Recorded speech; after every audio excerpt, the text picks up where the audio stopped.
심리변화행동연구소 소장 이남석입니다. 흔히 돈을 많이 벌면 행복할 거라고 생각합니다. 근데 실제 현실을 보면 부자 동네에도 심리클리닉을 다니는 사람이 많이 있습니다. 과연 돈을 많이 벌어도 행복하기 힘든 이유는 무엇일까요? 가난하게 태어나서 돈을 많이 벌면 행복할 것 같았어요. 근데 부자가 되어도 별로 기쁘지 않다고 하는 사람들이 있습니다. 실제 그런 인터뷰, 신문에 찾아보시면 그런 인터뷰들이 있습니다. 그렇게 원하는 대로 돈을 많이 벌어도 행복하기 힘든 이유. 세상 사람들은 돈을 많이 벌고 싶은 것은 돈에 의해서 얽매이는 일 없이 자유롭게 살려고 합니다. 그런데 거기에 문제가 있습니다. 돈을 벌려면 돈 버는 수단에 얽매여야 됩니다. 직장이나 가게, 주식 등의 돈이 나오는 창구에 매달려야만 돈을 벌 수 있습니다. 아주 운이 좋아서 복권에 당첨되더라도 얻은 돈을 지키려면 돈을 관리할 방법을 익혀야 합니다. 결국 돈을 벌기 위해서 돈을 벌어도 돈에 얽히게 됩니다. 돈에 얽매이는 삶은 자유가 없으니 만족하기 힘들지요.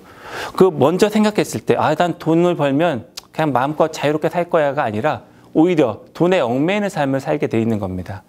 다만 자기보다 못한 남과 비교했을 때는 일시적으로 만족할 수는 있습니다.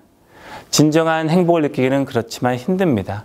심리학자인 팀 캐셔라 그리고 리차드 라이언이라고 하는 교수 연구팀은 1990년대부터 2000년대에 이르기까지 미국과 러시아 그리고 인도에서 대규모 비교 연구를 했습니다.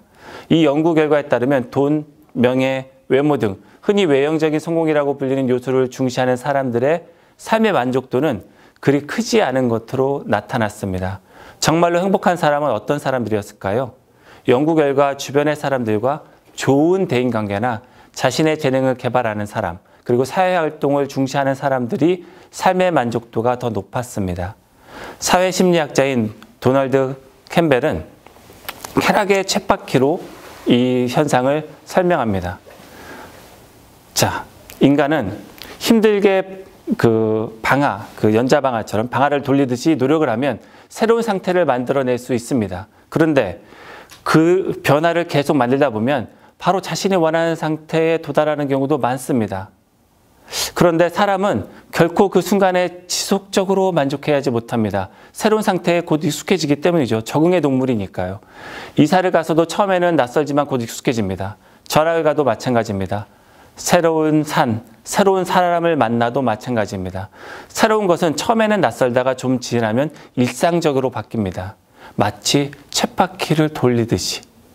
그래서 열심히 노력은 하지만 만족도는 제자리에 머물게 됩니다. 그리고 특히 돈이나 이런 외형적인 성공은 이렇게 더 쳇바퀴를 도는 듯한 느낌이 더 강해집니다.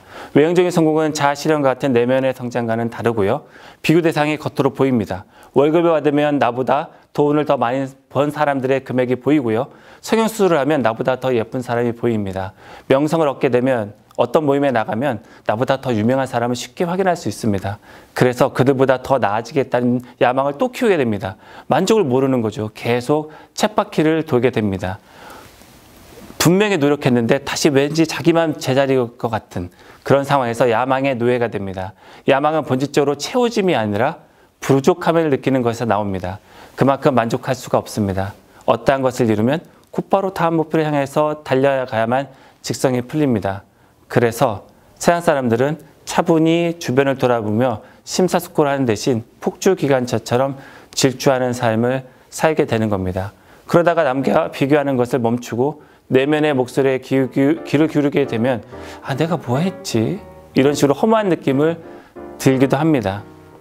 그래서 돈을 아무리 많이 벌어도 행복하지 않다라고 하는 사람들이 많은 것입니다.